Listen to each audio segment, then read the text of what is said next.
Žena po decku je stará, mozog už dosť degradoval. V podstate postaviť k stene a zastreliť rovno také ženy. Filip sa diví, že sa mu hovorí slovenský Andrew Tate. Západná propaganda. Ježiš, jasne, to by sme vynechali. Mainstream, západná, establishment, ešte nebol Brusel, ten pôrod tú ženu strašne upgrade plne vo všetkom. Ja si myslím, že vzor väčšiny normálnych žien, prepáčte, holky z reality show, ale nie sú holky z reality show. Čo je ich cieľ a kto ich platí? Muslimovia, musím súhlasiť. Konečne, to znamená, že toto sú mužatky a kto ešte? Chazené feministky. Takže počkaj, normálna zdravá žena teda má sex len s chlapom, s ktorým vlastne chce mať rodinu a deti? Správne chápem? Ešte je taká verzia, že chcem s holkou sex, tak poviem holke, že s ňou chcem sex. Test na budúceho manžela je drahá reštaurácia v centre Bratislavy vo vyťaženom čase. Choďte na Euroveu, tam vlastne ľudia chodia preto, aby sa ukázali. Áno, je to výborná rada. Tie ostatné to nepočúvaj. Dneska tu máme Fikyho Sulíka a jeho epizódu trošku staršiu, ale som si ju odložil, pretože ma zaujala.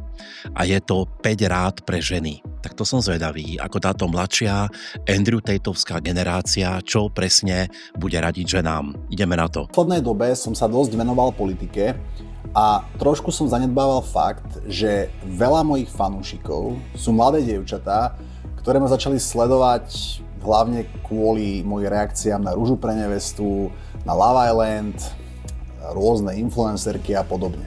Chcel som to napraviť a zamýšľal som sa, že ak Proste reakcie na dospelácké témy. toto video nie je pre teba a bude to len horšie a horšie, takže kľudne to vypni. Mohol by sa niekto z vás spýtať takú teoretickú otázku, kto ma nepozná? Sem prišiel napríklad od fandov Fikyho, že čo tento týpek, kde bere tú drzosť alebo nejaké oprávnenie to tu komentovať. Tak len také malé intro. Som v pracovnom procese 33 rokov, som ženatý, 2 manželstvá dokopy 22 rokov, medzi tým a predtým boli nejaké vzťahy dlhodobé, takže nejakú ženu som stretol a nejakú skúsenosť mám.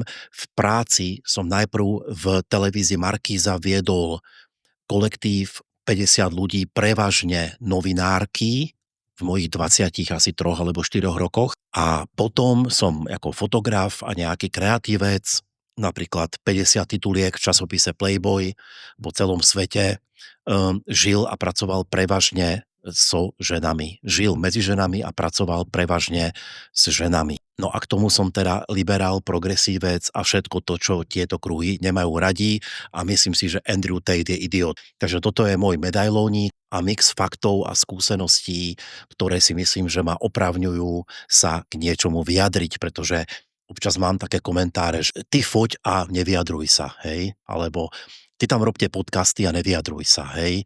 Napíše mi to človek, ktorý neviem, kde berie, že má viac skúseností ako ja a viac toho zažil a videl ako ja. Takže kto to chce pozerať, nech to pozerá a kto to nechce pozerať, to nemusí pozerať. To je výhoda liberálnej demokracie. Poďme na to. Aké mám spraviť video, aby som uľahodil aj tejto časti mojej fanúšikovskej základne. A uvedomil som si, že často sa mi stáva taká vec, že mi napíše nejaké mladé dievča s tým, že nech jej poradím buď s jej vzťahom, alebo s nejakým chlapcom, o ktorého má záujem, alebo proste všeobecne s nejakým jej životným rozhodnutím. Väčšinou na to neodpisujem, pretože sa mi nad tým nechce zamýšľať a investovať do toho čas, keď z toho bude profitovať len jeden človek, ktorého nepoznám. Ale povedal som si, že jasné, z toho by neboli views, tak ako, ale z toho to už budú views, takže toto je bohulibá činnosť. zamyslím sa nad všetkými chybami, ktoré podľa mňa mladé dievčatá v živote robia, spíšem ich a spravím z toho video, ktoré si ktorékoľvek mladé dievča môže pozrieť vždy, keď sa bude cítiť, že potrebuje poradiť. A vždy, keď nebude vedieť, ako ďalej, tak si pustí toto video. Dobre, tak som zvedavý. ak jej toto video neporadí, tak asi ti nemám ako poradiť, pretože toto, čo tu poviem, je všetko, čo viem. Nič viac o ženách a dievčatách neviem. Toto je 5 rád pre ženy. Rada číslo 1. Radu číslo 1 som nazval Nemaj sex pred večerou. Určite si už zažila takú vec, že si sa spoznala s chlapcom, extrémne ste si rozumeli, Extrémne ste si padli do oka, celé dni a celé noci ste si písali a už si len čakala, že kedy sa objaví pod tvojim oknom s harfou a zahrá ti serenádu.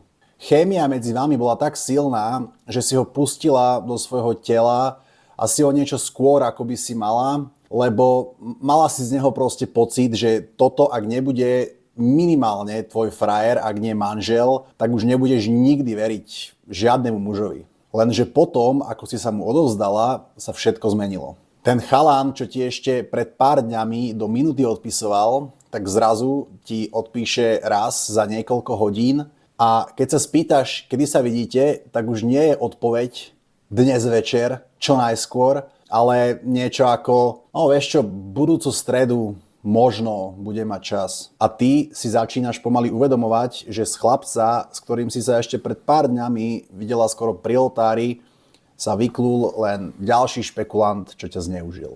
Rozmýšľaš, že čo sa pokazilo? Prečo niekto, kto by ti ešte pred pár dňami dal všetko, ti teraz nevie ani len odpísať? Čo také hrozné si mohla spraviť, že sa tá dynamika medzi vami takto radikálne zmenila? Tá najpravdepodobnejšia odpoveď však je, že si nepokazila absolútne nič. Zneužiť ťa bol plán od začiatku a všetky tie sladké reči o tom, ako pre neho je to tiež dosť skoro, ale ty si proste tak neuveriteľne špeciálna a príťažlivá, boli len lži. Muži totiž klamú. A klamú skoro stále. 90% vecí, čo muž povie žene, o ktorú má záujem, ktorú ešte nedostal, sú lži. Počkaj. Akí muži, odkiaľ? Akí muži z akej bubliny v 90% vecí, čo povedia žene, klamú? Ty kokos, tak to ja mám teraz všelijakých kamarátov, ale takéto zvieratá, asi mám málo Andrew Tateov vo svojej bubline liberálno-progresivisticko, sorošovsko-bruselskej. Prečo toľko klamú? Základný problém je v tom, že ženy kategorizujú mužov ináč, ako muži kategorizujú ženy. Ženy majú iba dve kategórie, do ktorých rozdeľujú mužov. Prvá kategória... To je dobré, že povieme nejakú poučku, ktorá neviem, kde sa vzdala. Hej, to je ako keď povedia ľudia v krčme, že ako to, že tí progresívci majú také percentá, veď u nás v krčme, v Horných Bútoviciach všetci volia Fica.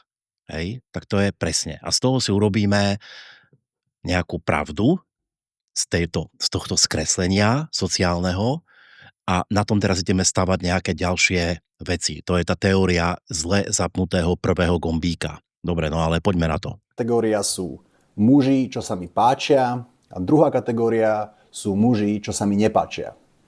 V kategórii muži, čo sa mi páčia, má žena všetkých mužov, s ktorými si vie predstaviť čokoľvek intimné, romantické, ale zároveň s tými istými mužmi si vie predstaviť potenciálne aj vzťah, svadbu, rodinu, život a tak ďalej. V kategórii muži, čo sa mi nepáčia, má žena všetkých ostatných.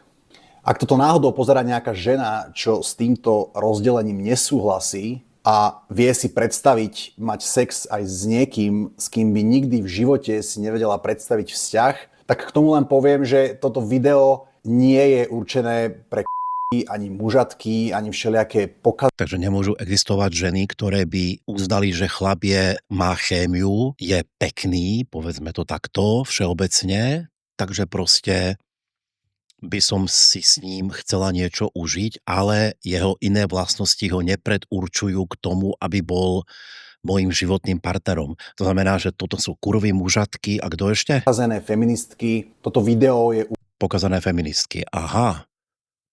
Tak takých už som niekoľko stretol a nezdá sa mi, že spadajú ani do jednej kategórie, ale pre okej. normálne, zdravé ženy. Takže Počkaj. Normálna zdravá žena teda má sex len s chlapom, s ktorým vlastne chce mať rodinu a deti? Správne chápem? že ak si jedna z tých vymenovaných, tak asi to vypni, lebo bude to len horšie a horšie. No a muži rozdeľujú ženy až do 4 kategórií.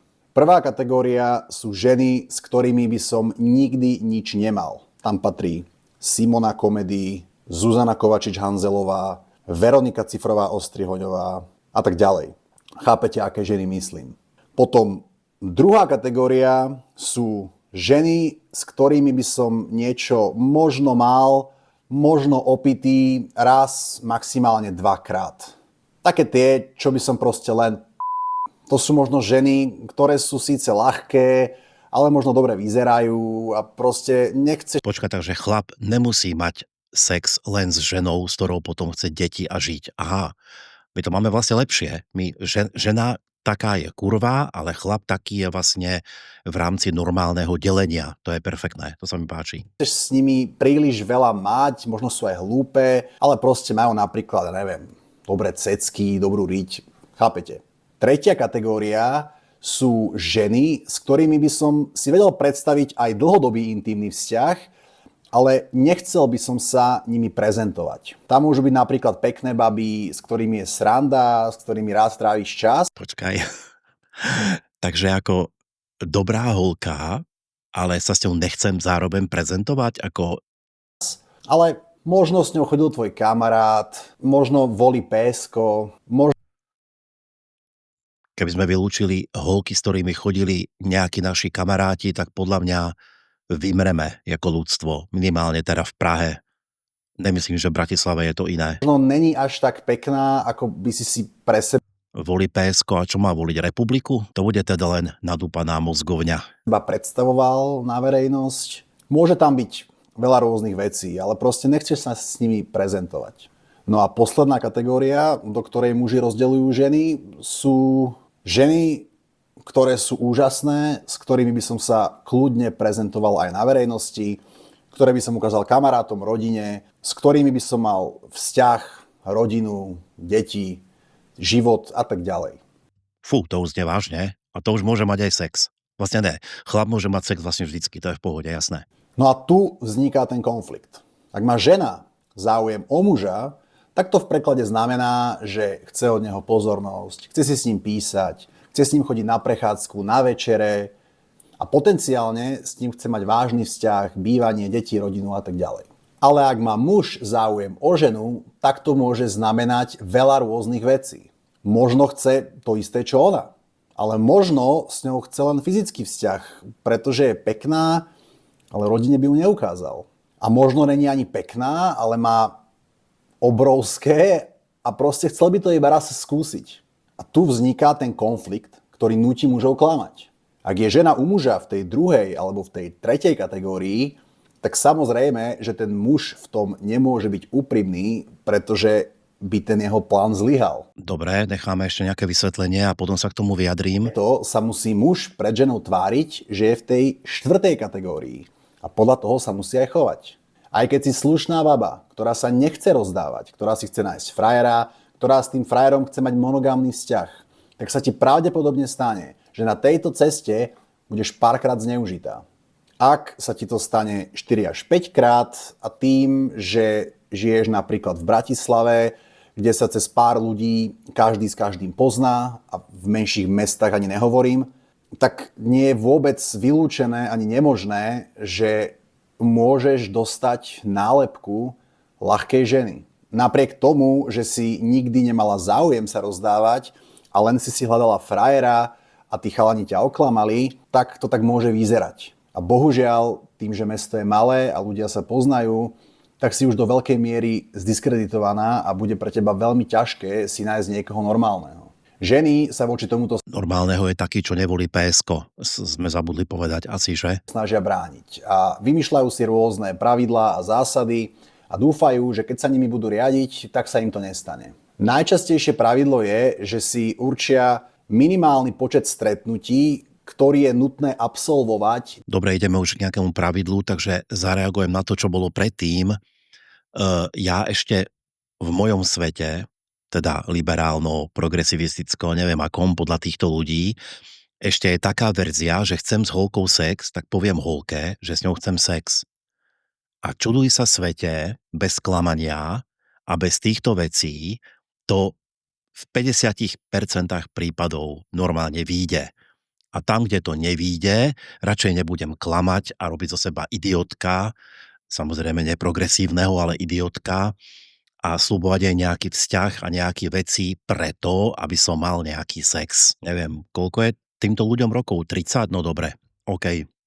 povedzme, že z toho ešte vyrastú, ale je to takto nejak. Predtým, než s dotyčným budú mať čokoľvek intimné. Toto je podľa mňa dosť nefunkčné pravidlo. A nefunkčné je pretože keď máš naozaj zúfalého chalana, ktorý naozaj chce jebať, tak nie je žiadny problém zobrať tú slečnu 3, 4, 5 krát von predtým. Už som sa potešil, že chce povedať, že je to nefunkčné pravidlo, s čím súhlasím, pretože máme v okolí a možno aj v našich životoch veľa príkladov, kedy sa niekto vyspal spolu na prvom rande a potom sú 20 rokov manželia a je to super.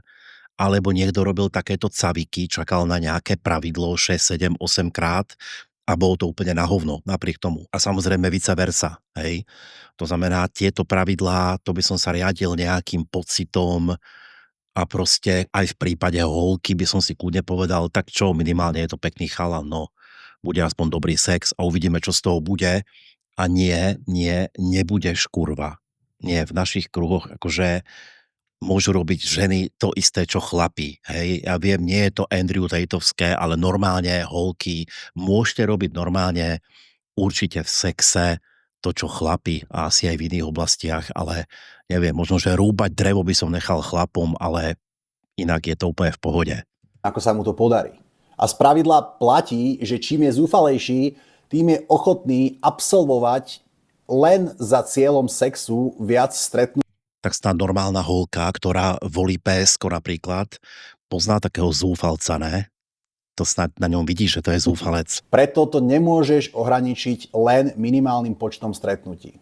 S čím však väčšina mužov má problém, je ukazovať sa na verejnosti pred ľuďmi, na ktorých názore im záleží, so ženou, ktorá im nepríde hodná ich prezentácie.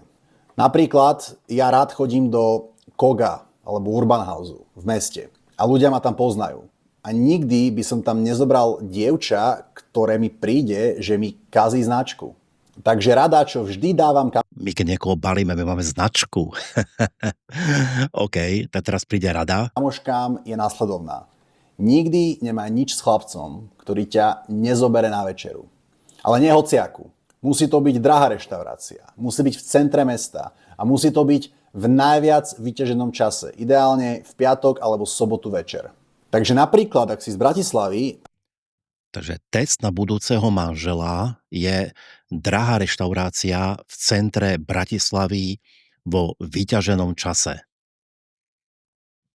Tak ťa dotyčný musí zobrať niekam do Jasaju, Koga, Urban Houseu a tak ďalej. Proste niekam, kde sú ľudia, kde je to prestížne, kde sa nechceš ukazovať len tak Neviem, či to je tou vekovou kategóriou, alebo Love Islandom, alebo Bratislavou, lebo je pravda, že Bratislava je taká masírka. Tam, ja som odtiaľ, teda už 20 rokov bývam v Prahe našťastie, ale tam je to vždycky, choďte na Euroveu a tam vlastne ľudia chodia preto, aby sa ukázali na tú, myslím, na tú promenádu Eurovea, hej, u Dunaja. Krásna, krásna.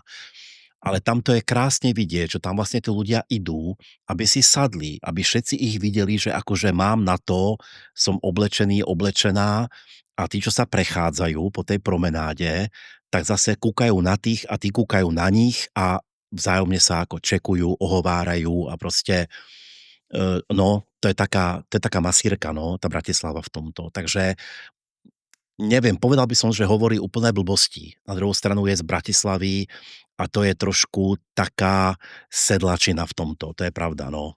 Taká dedina s mrakodrapmi, ale tam tí ľudia žijú v takýchto, akože, neviem, no, toto ma bavilo, keď mi bolo 25, možno, potom ma to už prestalo baviť sa ukazovať niekde. Poďme ďalej. S hocikým.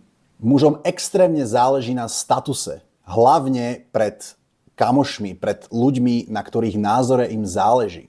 Muž si nikdy nepôjde sadnúť na takéto miesto. By som sa spýtal Petra Kellnera, keby ešte žil, či mu záleží na statuse a jak sa ukazuje, neukazuje. To len taká poznámka na okraji. Kam chodí, kde ho ľudia poznajú, s niekým, s kým sa nechce prezentovať. A ak sa s tebou chce prezentovať, tak si s tebou vie predstaviť vzťah. Pretože... Nie, tiež môže mať také ego, že mu je to jedno. Hej? Mňa nenapadlo nikdy to takto proste brať, neviem. Nie som dosť Andrew Tateovský typ chlapa asi, OK? Akože teraz ma niekto uvidí s nejakou holkou a to mi ako zníži nejakú prestíž a že som, myslím si, v Prahe, keď som ešte chodil tu von a časy Playboy a podobne, nejakú asi mal, aj keď určite nie takú, ako majú chalani v Bratislave, to je jasné, to sa vôbec nechcem preceňovať. A nejak proste keď na to máš a máš to na háku, tak podľa mňa takto nepremýšľaš, ale dobre. Pre mužov je ich prezentácia strašne dôležitá. A čím je muž známejší a úspešnejší, tým toto pravidlo platí viac. Ťažký nesúhlas, dobre, ja poznám asi, neviem akých známych a úspešnejších chlapov teda pozná túto Filip, ale asi by vďaka tatovi mohol, ale to je asi nejaká skupina, asi si každý vyberáme sociálnu skupinu podľa svojej povahy.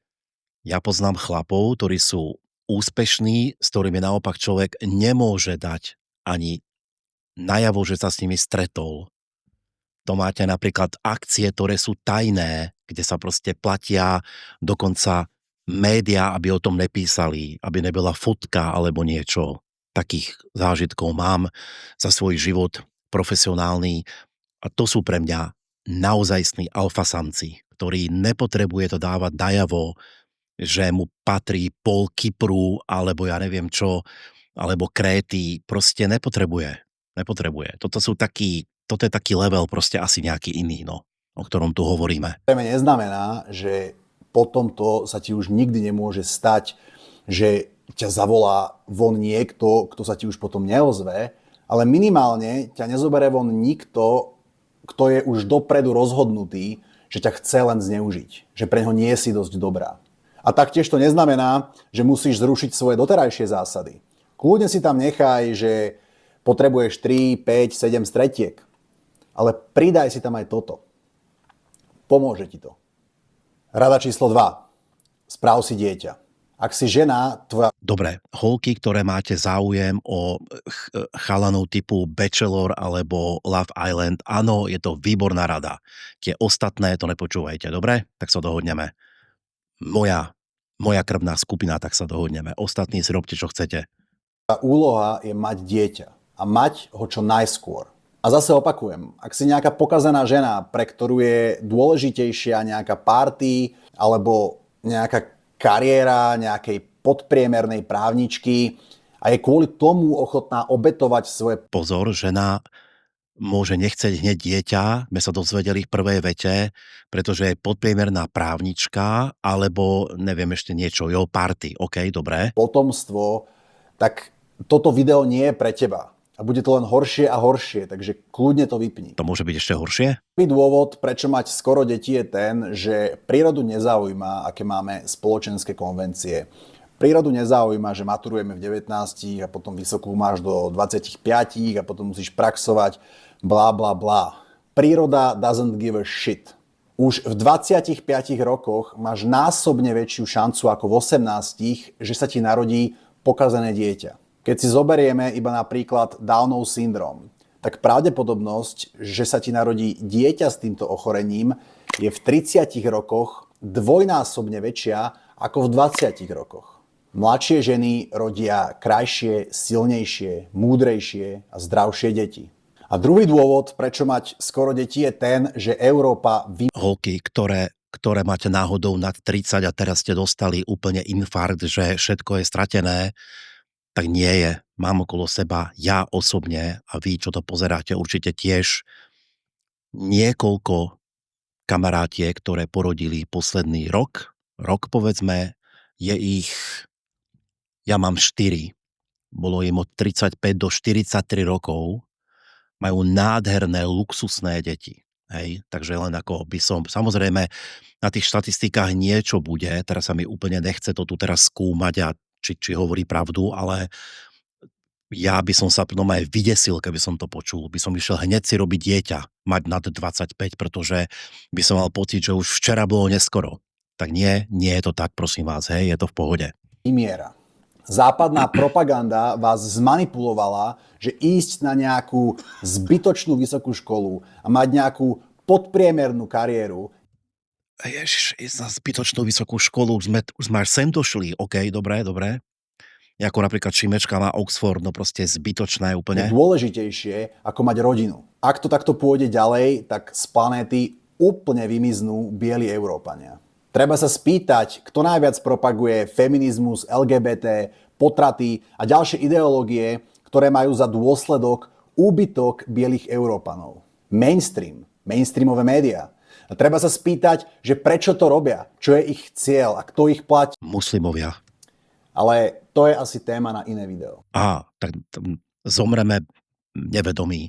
Hlavný dôvod, prečo mladé ženy nechcú mať deti, je strach. Za prvé sa boja, že by im niečo ušlo. Mainstream im skrz sociálne siete a cez médiá podhadzuje, že Mainstream nám cez médiá a sociálne siete podhadzuje hlavne, že Rusko nie je agresor. Čo teda ja pozerám sociálne siete, tak uvidíme, čo iné nám podhadzuje. chodiť na vysokú, chodiť na dovolenky, chodiť na parties, mať veľa krátkych vzťahov. Nie, toto nám mainstream podľa mňa nepodhadzuje, ten nám podhadzuje úplne iné kraviny. Pozrime sa na štatistiky, toto to určite není. A veľa sexuálnych zážitkov, že to je niečo, prečo sa oplatí žiť. Že to je niečo, prečo sa oplatí obetovať svoje potomstvo. Možno v Bratislave. Ja mám 30 rokov a týmto prehováram najmä ku 15 až 20 ročným dievčatám. Počúvajte ma. Neexistuje žena, Nemajú mať 15 detí, dúfam teda. ktorá má po 30, ktorá nemá rodinu a bola by spokojná. Pozri sa na takú Lexi z Rúže. Ja si myslím, že vzor väčšiny normálnych žien, prepačte, holky z reality show, ale nie sú holky z reality show, ktoré tuto Filip pozerá a komentuje. Dobre, to nie je normálny svet, hej? A to ja nie som nejaký zapredený penzista, ja mám normálne TikTok a všetko a ja som na telefóne 20 hodín denne podľa mňa a som úplný fanatík, ale toto je akože cez čiaru aj pre mňa, hej? A ktorá si vo svojich 35 rokoch ide hľadať manžela do rúže pre nevestu. Ty jej závidíš, čo všetko zažila? Ty jej závidíš tie jej kozmetické salóny? Závidíš jej, že Ale musím povedať, že je to vtipné, ako no offense, je to fakt pre mňa len vtipné, len teda chcem, aby tá iná bublina, Filip nech má svoju, nech mu tam všetci komentujú, ak je to super, paráda, berem, ale aby ľudia, čo majú trošku, sú z iného názorového spektra, aby mali tiež niekoho, kto to za nich povie, tak nech som to pre moju maličkú bublinu, nie som influencer ako tuto, 35 900 odberateľov, kúkám YouTube kanál, ja mám asi 6500, dobre, tak aby aj tí mali niekoho, to povie aj nejaké iné názory na tieto veci. mala 85 frajerov, bola na 3000 parties a 800 dovolenkách a že je tak vyžitá, že vyzerá na 50 rokov? Stavím sa, že nezávidíš. Ale ty si povieš, že však ja mám len 20, ja mám čas. Nemáš. V 21 rodíš, kámo, pretože inak si úplná krava. Nemáš žiadny čas. Každý rok to bude o niečo ťažšie. Každý rok bude menej mužov, s ktorými si ochotná mať deti. Rozbehne sa ti škola alebo kariéra a každým rokom bude ťažšie a ťažšie sa na to vykašľať. Neurobíš to počas školy, pretože už ju nechceš pustiť, keď si tam bola 2-3 roky. Neurobíš to po škole, pretože keď už máš tú školu, tak chceš už aj pracovať. A neurobíš to popri práci, pretože keď si teraz len začala pracovať, tak nemôžeš sa na to hneď vykašľať. Musíš aj niečo dosiahnuť, ináč to bolo celé zbytočné. Stále budeš mať pocit, že je ešte niečo ďalšie, čo musíš spraviť predtým, ako budeš mať deti. Stále bude ťažšie a ťažšie a ťažšie zmeniť svoj život. A jedného dňa sa zobudíš a uvedomíš si, že ty si Lexi. Že si stará, vyžitá teta, ktorú už nikto normálny neoplodní. Teraz je to najľahšie. Teraz po strednej si akurát ukončila nejaký segment tvojho života. Teraz je to najľahšie. Teraz okolo svojej 20-ky si najkrajšia, najplodnejšia. Máš najväčší výtlak na Najväčší rozum. mužov, máš najviac energie. Teraz Najviac skúseností. je to najľahšie. Už to bude len ťažšie. A už si nájdeš len horších mužov. Pretože teraz, keď si na svojom vrchole v 20 rokoch, tak tí muži, ktorých si schopná nájsť si teraz, budú určite lepší ako tí, ktorých si budeš schopná nájsť niekde tu, keď už budeš mať 28. Títo muži ťa už nebudú chcieť, keď ty už máš 28 asi po... Na druhú stranu by som ukludnil tie holky, ktoré toto postretlo, že tí muži na druhú stranu vyspejú medzi tým. Veľa z nich sa rozvedie, bude mať skúsenosti a taký 40-tník má už trošku iné názory ako 30-tník a 50-tník a teď 50-tník má zase iné ako 40-tník. A možno Filip sám, keď sa bude pozerať na seba v 40-tke, tak si povie, ty kokos, ako dobré čísla, ale mohol som si niektoré tie veci odpustiť, rozprávať. To isté robím aj ja, keď sa pozerám na seba a že za tých 50 rokov života, to znamená 32, 33 v nejakom pracovnom procese kreatívnom mám čo nad sebou dvíhať obočie, áno, tie holky o nič neprídu, hej. Tí chlapi vyzrejú a budú v pohode, podľa mňa akurát, lebo zhodujem sa s dievčatami, ktoré ja poznám a ženami, že chlap má zmysel tak po medzi 30 a 40 sa to tak nejakom to osciluje, tá ideálna hranica. Takže Filip už tam skoro je.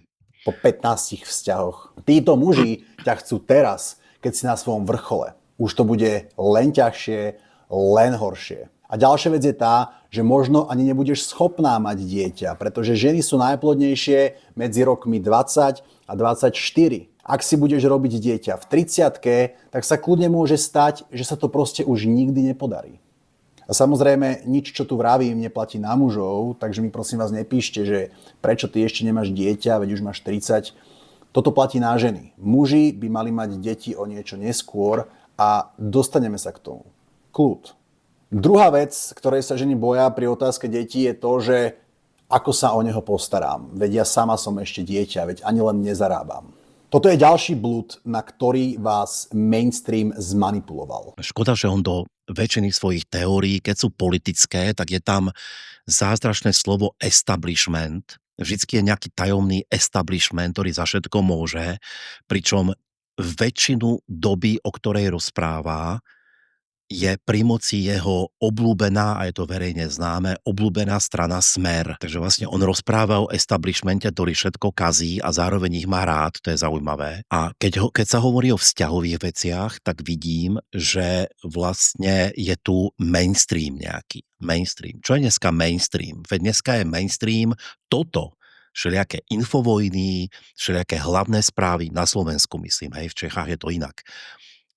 Títo Andrew Tateovskí influenceri a ďalší nejakí podivíni alternatívni, ktorí už sú vlastne dneska mainstream, pretože majú také pozretia Ľuboš Blaha a také proste obrovské čísla, že to nemajú ani štandardné noviny, ktorým tu hovoríme, že mainstream.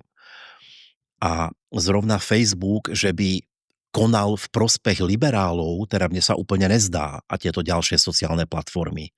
Twitter, Elon Musk, hej, on ako nie je človek, ktorý by konal pre vykinoženie bielej rasy, zlovna on rasista a tuto nahrávať neviem komu, asi nejakým muslimom. Takže ja neviem, aký mainstream to robí teda. Ja si žijem v jednom svete, podľa všetkého. Na čo ti je muž, keď sa o teba a o to decko nepostará? Povedz mi, na čo ti je? Na čo si sa ním nechala oplodniť, keď je to tak neschopný človek, že sa ani len nevie postarať a finančne zabezpečiť svoju rodinu? Na základe čoho si sa rozhodla, že tento človek do mňa môže vstúpiť? V západnej kultúre je normalizované, že partneri si majú byť rovní. Majú byť rovnako starí, majú byť z rovnakej sociálnej vrstvy. Toto je jedno z najtoxickejších nadstavení v jakej kultúre? Kokos, tak ja si žijem v inej kultúre, potom neviem. Našej kultúre. Je to hlavný dôvod toxicity vzťahov, rozvodov, rozchodov, potratov a nízkej natality. Ako funguje bežný európsky vzťah? Dajú sa dokopy dva ľudia, keď majú obaja 20 rokov. Ľúbia sa, priťahujú sa extrémne, ich chémia im vraví, že prosím vás, oplodnite sa. Lenže nemajú peniaze, nemajú skúsenosti, bolo by to príliš komplikované, takže proste len nechajú, kým tá prvotná, silná zamilovanosť a príťažlivosť proste odznejú. A keby náhodou tá žena otehotnela počas tej fázy, tak proste pôjde na potrat. Takto to bude fungovať pár rokov, až kým voči sebe neochladnú, až kým nebudú mať sex raz za týždeň, ak nie raz za mesiac. A ak spolu nejakým zázrakom ostanú, tak si v 30 rokoch uvedomia, že asi by sme si mali spraviť dieťa. Ale toto dieťa nebude vychádzať zo zamilovanosti a z príťažlivosti a z chémie, tak ako to ich telá chceli pred rokmi. Toto dieťa bude vychádzať z toho, že tento vzťah je nuda, už sa moc nepriťahujeme, nevieme čo so sebou, tak si správame decko. Áno, sú aj také prípady, ale sú aj také prípady, že je to proste plánovanie. Normálne plánovanie, hej. 10 rokov chcem rozvíjať firmu, jeden druhý, chceme mať jeden byt, dva byty, neviem niečo, chceme mať nejaké podmienky, chceme mať zarobené a keď nám bude 30, 35, ešte lepšie chlapovi, alebo 40, tak proste chceme mať dieťa. Nemyslím si, že to je len číri nerozum, hej, ale samozrejme sú aj prípady, keď to je číri nerozum, to sa ako nevylučuje. To je samozrejme najhorší možný dôvod si robiť dieťa. A prejde ďalších pár rokov a budú mať tak 35 a tu sa udeje zvláštna vec.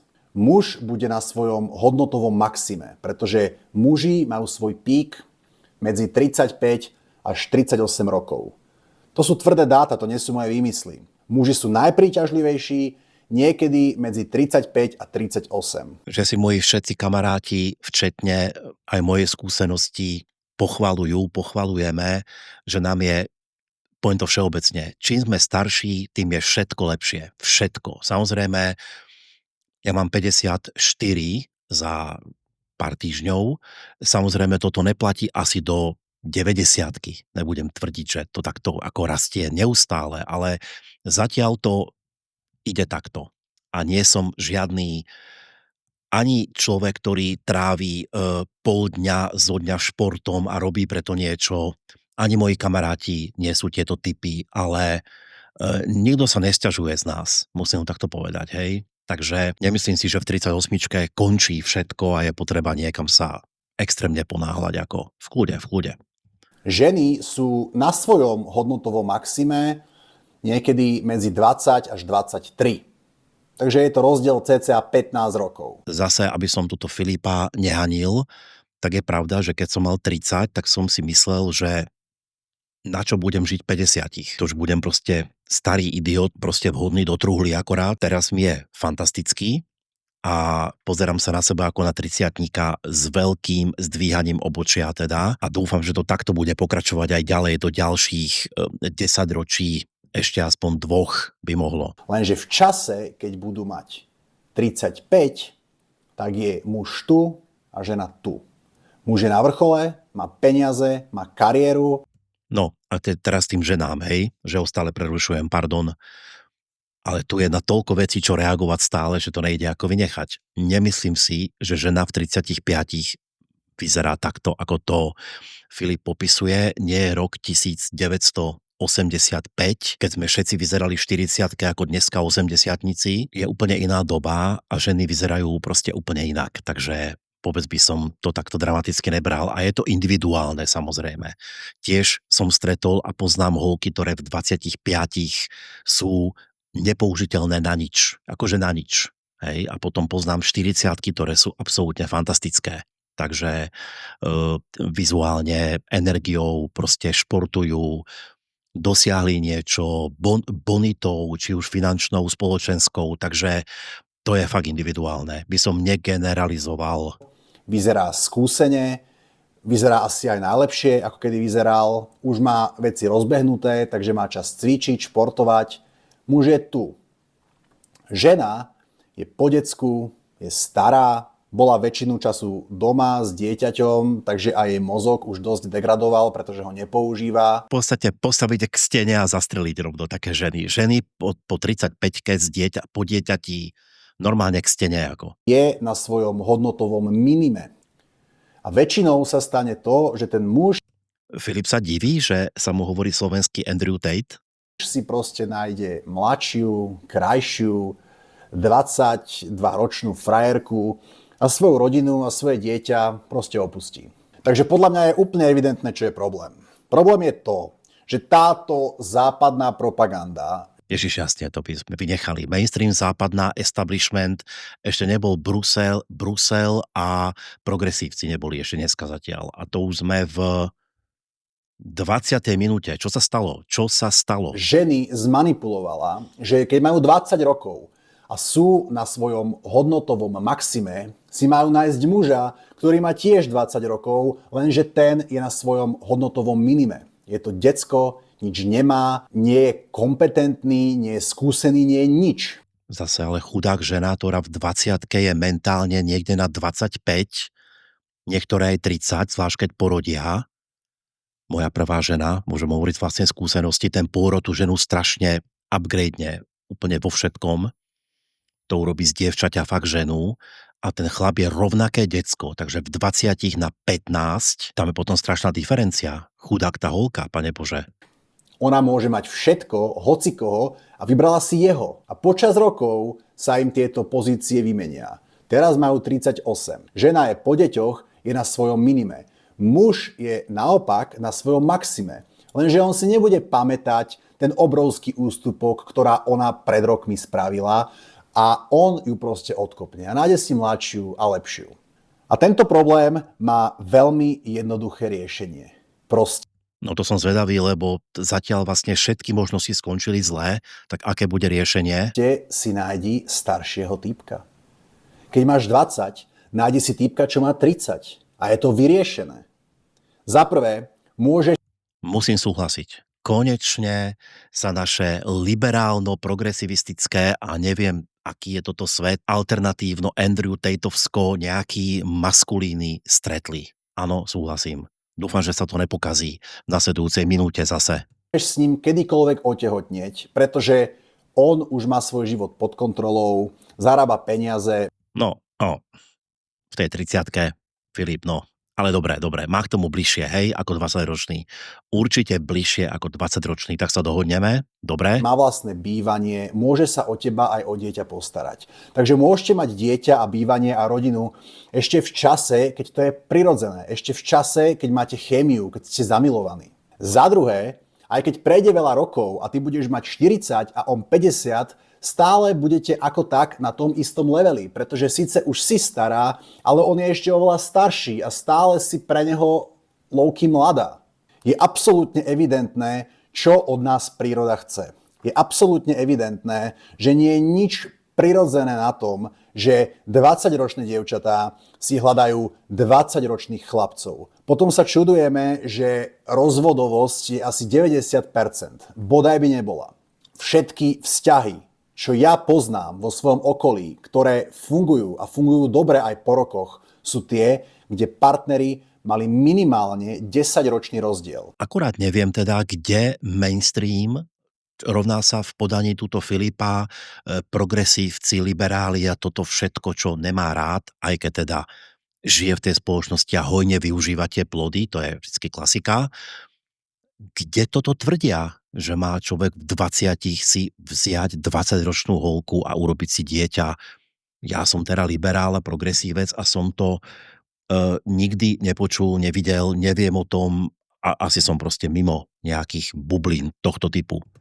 Absolútne zabíjaš svoj potenciál, keď sa pozeráš na chlapčekov ako na objekty záujmu len za to, že im otco kúpil drahé tenisky a ignoruješ ozajstných dospelých mužov. A prídeš na to, ale už bude neskoro. Ozajstní dospelí, akorát ja by som povedal zo vlastnej aj skúsenosti ľudí okolo mňa, nie sú ale 30-tnici ešte. Bohužiaľ, nehovorím to preto, že Filipovi je 30 a potrebujem ho nejako urážať, hovorím to dlhodobo, dávno predtým, než som objavil túto kanál Fikyho, že 30 nie sú v prípade chlapov ešte dospelí ľudia. Nemôžem za to, je to tak. Rada číslo 3. Urob prvý krok. Častokrát počúvam taký názor, najmä od žien, že je prirodzené, aby muž dobíjal ženu. Aby jej vypisoval, aby ju volal von a že je extrémne neprirodzené, ak sa to deje naopak. Keď sa ideme opierať o prirodzenosť, tak si nemyslím, že akékoľvek oslovovanie cudzích ľudí je prirodzené pre kohokoľvek. 99% času existencie ľudstva žili ľudia v kmeňoch do 50 ľudí a za celý svoj život nikoho iného nestretli. Celý svoj život poznali tých istých 50 ľudí. Koncept cudzích ľudí de facto neexistoval. Keď náhodou niekedy stretli nejaký cudzí kmeň, tak sa pravdepodobne len pozabíjali. Bolo možné stretnúť cudzieho človeka na ulici, tak pochybujem, že nejaký mu končatinu, ak nie o život. To bolo aký rokov. Doba sa zmenila. Žijeme oveľa menej komunitne a keby neoslovujeme buď na internete alebo na verejnosti cudzích ľudí a párujeme sa len s tými, ktorých už poznáme, tak by pravdepodobne ľudstvo vymrelo. V kontexte dnešnej doby a potrieb je nutné, aby sa medzi sebou párovali aj cudzí ľudia. Ale to, že tí, čo prví nadväzujú kontakt, by mali byť muži, je proste výmysel a nemá to žiadne opodstatnenie v prírode. Áno, je to výmysel a ako liberál a progresívec to nepodporujem, samozrejme. Nech si prvý vyštartuje ten, kto sa na to cíti v danej chvíli, v danej konfigurácii tých ľudí, tej dvojice a hotovo. Dúfam, že za to nemôžu tiež mainstreamové médiá za toto. A ženy sa častokrát oháňajú takým tvrdením, že oni nechcú muža, ktorý nemá ani len odvahu ich osloviť. Ale nie je to o odvahe. A mali by ste chcieť práve toho muža, ktorý vás neosloví. A ja vám vysvetlím prečo. Dobre, tak nebudem chodiť na platenú, pretože nemám ani vlastne právne naštudované, ako to je, keď človek niekomu za paywallom bere content a reaguje na neho. Možno to ide, možno to nejde. Je mi to teraz asi jedno, ale čo je dôležité, toto už asi stačilo, čo sme teraz videli 25 minút, teda jeho podcastu a nejaké moje reakcie na to, aby ste si urobili obraz, kde sa názorovo kto vidí. Budem rád, keď to napíšete do komentárov a keď o tom bude nejaká, samozrejme, slušná diskusia. To znamená, s Filipom som normálne v závere s 2 vecami súhlasil. Neviem síce tá tretia rada ako končila, ale určite nie sú žiadne predpisy na to, kto má prvý koho osloviť. Takto by som to povedal bez nejakého veľkého premýšľania. Keď to je holka, ktorá je konzervatívna a skôr čaká, že si teda nájde chalana, ktorý ju osloví, no tak si logicky nájde skôr takého chalana, že? Lebo teda musí tá situácia nastať. A môžu byť šťastní a všetko je v pohode. To je holka modernejšia, alebo čo aj to nazvať, liberálnejšia, odvážnejšia, bez týchto predstav o svete. No tak vyštartuje ona, zažil som, väčšinou ja som, neviem prečo, stretával také holky v mojom živote, preto som nemusel nikdy nikoho volať na rande a som sa týchto trapností našťastie vyvaroval vo svojom živote. Ale dobre, ja som extrém, ja som žil medzi ženami z titulu mojej práce v podstate 30 rokov, takže ešte kedysi v Markíze som viedol novinárky, tam ich bolo asi 30 a od tej doby som stále medzi ženami, takže nechcem to dávať ako univerzálnu radu, ale mal som proste to šťastie, alebo nešťastie, teraz neviem, že som stretával tieto typy žien. Podľa mňa aj to je v poriadku, hej? Dobre, tak sa majte a nebojte sa, nie ste nepoužiteľní po 25. roku života. Nie ste nepoužiteľné, hlavne ženy. Dobre? Čaute.